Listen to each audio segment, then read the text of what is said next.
Social media हम सबकी ज़िंदगी में एक बहुत ही इम्पॉर्टेंट रोल अदा करता है। ऐसे में कई लोग फेमस होने के लिए और कूल दिखने के लिए बहुत सी चीज़ें बढ़ा चढ़ा कर दिखा देते हैं। अब वो फ़ोटोशॉप से हो या किसी और तरीके से, जो पहले तो खूब वाहवाही देता है, पर क्या हो अगर वो किसी बड़ी मुसीबत का कारण बन जाए बाद में। जी हाँ, कुछ ऐसी ही कहानी है दी एक्स मूवी की, जिसकी कहानी को हम आज की वीडियो में जानेंगे डिटेल में। तो चलिए, without wasting more time, let's start the video. तो पहले सीन में हम देखते हैं साशा नाम के एक हाई स्कूल स्टूडेंट को, जो अपने दोस्त ओले की मदद से फेसबुक पर एक फेक फ़ोटो पोस्ट करता है, जहां हम साशा को एक अनजान लड़की के साथ देखते हैं। साशा सबसे कहता है कि ये उसकी गर्लफ्रेंड है। अब कहानी कुछ साल आगे आती है, जहां हम साशा को उसके फियांसे कात्या और उनके दोस्त ओले और जेनिया के साथ देखते हैं, उनकी एंगेजमेंट सेलिब्रेट करते हुए। इसी दौरान कात्या कहती है कि किसी ने साशा के फेसबुक पेज पर एक पुरानी मेमोरी शेयर की है, जहां वो उसी हाई स्कूल वाली गर्लफ्रेंड के साथ दिख रहा था।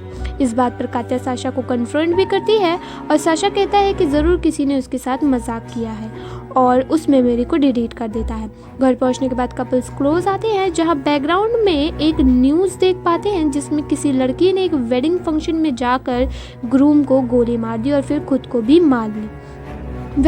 अब सुबह कात्या की नींद खुलती है तो बिस्तर पे थोड़ी दूर पर किसी अनजान आकृति को खड़ा देखती है। कात्या डर कर साशा को उठाती है और साशा के मुड़ने पर कात्या को वहाँ एक डीमन की शक्ल दिखती है, जिसे देखकर वो चीख उठती है। इस वक्त यहाँ साशा आ जाता है और उसे संभालता है। अब इस इंसिडेंट के बाद से हम कात्या और जेनिया को देखते हैं और ये दोनों स्विमिंग करने के लिए पूल पर आई थी। स्विमिंग के दौरान कात्या को पूल की दूसरी तरफ से फिर से वही आकृति दिखती है जिसने एक स्विम सूट पहना हुआ था, और वो अचानक ही पूल में कूद जाती है। लेकिन पानी में चेक करने पर कात्या को कोई नहीं दिखता। कुछ देर बाद वहाँ अंधेरा छाने लगता है और पूल में भी धुआं भर जाता है। कात्या को एक हल्की सी आवाज़ सुनाई देती है जिसमें उससे कोई कह रहा था कि ही इज़ माई। ये सुनकर कात्या बहुत डर जाती है और तुरंत पूल से निकलकर चेंजिंग रूम में भाग जाती है। और चेंजिंग रूम में भी फिर से उसे एक डरावनी आकृति दिखाई देती है जिसकी शक्ल जली हुई थी। तभी उसके पास जेनिया आती है और वो कात्या को घर ले जाती है। दूसरी तरफ हम देखते हैं कि फेसबुक फ़ोटो वाली लड़की साशा को मैसेज करती है और उससे बात करती है। साशा इससे काफ़ी सरप्राइज हो जाता है और इस बारे में ओले से बात करता है। ओले को थोड़ा डाउट होता है कि उस लड़की को साशा का फ़ोन नंबर मिला कैसे, क्योंकि वो लोग तो इस लड़की का नाम भी नहीं जानते थे। इस पर साशा कहता है कि इस लड़की ने उसे मिलने के लिए बुलाया है और वो डिसाइड नहीं कर पा रहा है कि उसे जाना चाहिए या नहीं। अब नेक्स्ट सीन में हम देखते हैं कि कात्या की हालत काफ़ी ख़राब होने लग गई थी और वो घर से बाहर निकलना भी बंद कर दी थी। एक दिन जेनिया साशा से कात्या के बारे में पूछती है, लेकिन साशा उसे ही उल्टा सीधा सुना देता है, इससे कि वही कात्या को इसके खिलाफ भड़का रही थी और उसे उनसे दूर रहना चाहिए। यहाँ हमें पता चलता है कि जेनिया और साशा का एक पास्ट में भी एक रिलेशनशिप था जिसे जेनिया आज तक मूव ऑन नहीं कर पाई थी। यहाँ साशा को फिर से फेसबुक वाली लड़की का मैसेज आता है और इस बार ये मैसेज कात्या देख लेती है, जिसके बाद उनका काफ़ी झगड़ा हो जाता है और वो साशा को घर से निकाल देती है। इसके बाद कात्या सारी बात जेनिया को बताती है और उसे घर बुलाती है। उसके बाद कात्या इंटरनेट पर उस लड़की के बारे में पता करने की कोशिश करती है। इंटरनेट पे भी उससे वही न्यूज़ आर्टिकल मिलता है जिसे हमने फिल्म की स्टार्टिंग में देखा था। इस न्यूज़ को देखकर कात्या को पता चलता है कि इस लड़की का नाम मारिया है और इसकी मौत एक हफ्ते पहले ही हो चुकी है। जी हाँ दोस्तों, और इसी के बाद हम देखते हैं कि ये एंटिटी कात्या को और भी डराने लग गई थी। कात्या को अपने आसपास एक काला लिक्विड नजर आता था जिस चारों ओर की चीज़ें मानो जल जा रही थी। एक टाइम पर ये अदृश्य शक्ति कात्या को हवा में उठा देती है, जिसके बाद उसका सिर सामने वाली दीवार से टकरा जाता है। इसके बाद कात्या की नींद हॉस्पिटल में खुलती है, जहाँ साशा उसे बताता है कि उसे जेनिया और वो हॉस्पिटल लेकर आए हैं क्योंकि वो बेहोश हो गई थी। यहाँ कात्या साशा को बताती है कि उसकी एक्स गर्लफ्रेंड मारिया की मौत एक हफ्ते पहले ही हो चुकी है और किसी ने उसका अकाउंट हैक करके साशा को मैसेज किया है। ये सुनकर साशा का शक सीधे जेनिया पर जाता है और वो उससे काफ़ी बुरा भला सुना देता है। जेनिया अपने बात रखने की बहुत कोशिश करती है, लेकिन जब साशा यकीन नहीं करता तो वो गुस्से में हॉस्पिटल से चली जाती है। नेक्स्ट सीन में हम जेनिया को उसके घर देखते हैं, जहाँ अचानक उसके साथ भी कुछ अजीब घटनाएं होने लगती है। जेनिया का पेट पैरेट अपने पिंजरे से गायब हो जाता है और उसे किसी और के कदमों की आहट सुनाई देती है।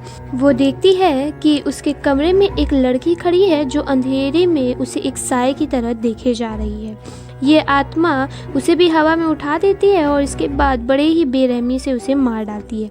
कुछ देर बाद वहाँ ओले आता है जिसे जेनिया की लाश खून से लथपथ हालत में मिलती है।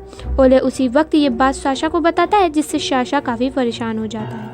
नाउ हॉस्पिटल में कात्या की नींद खुलती है और वो अपने बगल वाले पेशेंट को अपने पास आते देखती है।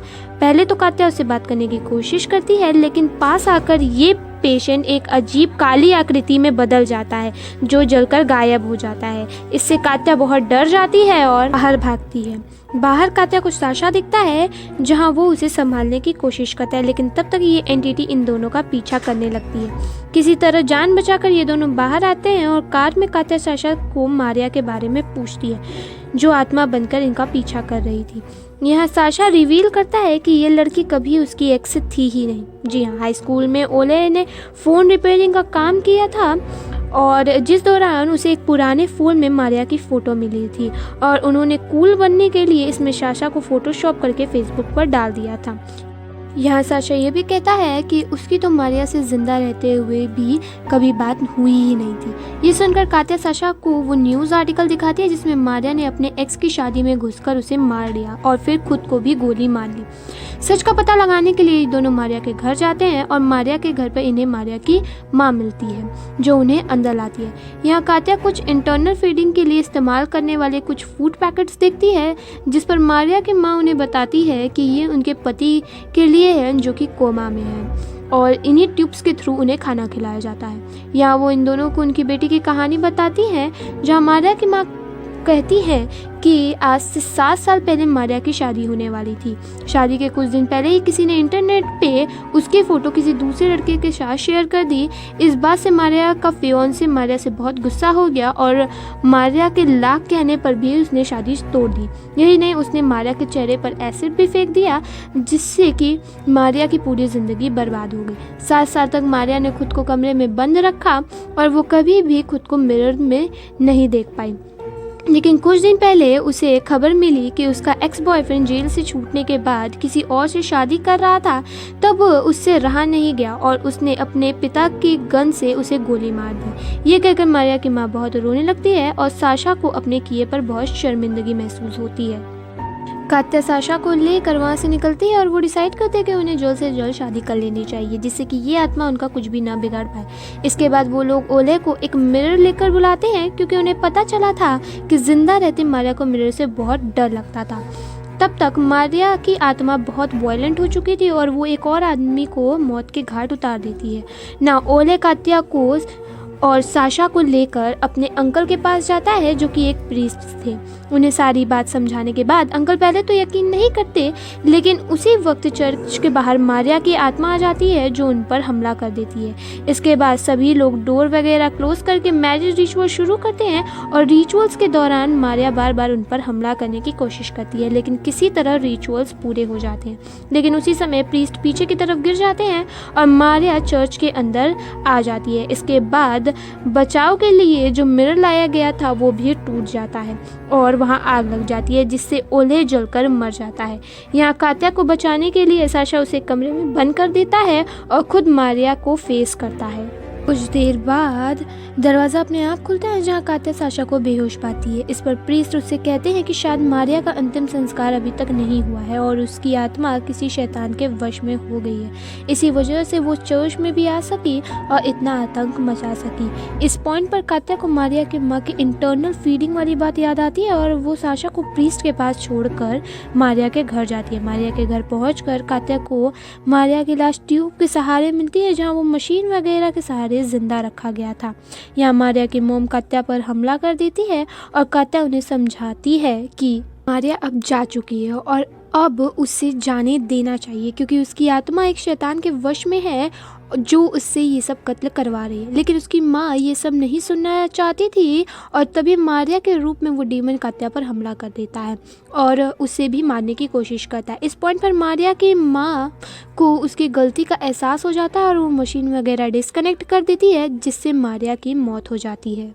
और फाइनली वो शैतान भी गायब हो जाता है। इसके बाद साशा को भी होश आ जाता है और फाइनली हम देखते हैं कि साशा और कात्या साथ है। लेकिन इस पॉइंट पर फिल्म वापस से फोर्थ सीन पर आता है जहाँ साशा एक हाई स्कूल स्टूडेंट है, जहाँ हम देखते हैं कि वो साशा के अलावा ओले ने भी खुद को उस पिक्चर में फ़ोटोशॉप किया था। शायद इसीलिए उस आत्मा ने ओले को भी मार दिया। तो दोस्तों ये थी एक्स मूवी की कहानी जो कि काफ़ी स्ट्रेट फॉरवर्ड थी। आई होप आप लोगों को वीडियो पसंद आई हो। तो मिलेंगे नेक्स्ट टाइम एक ऐसी कहानी के किसी वीडियो के साथ। तब तक के लिए बाय बाय।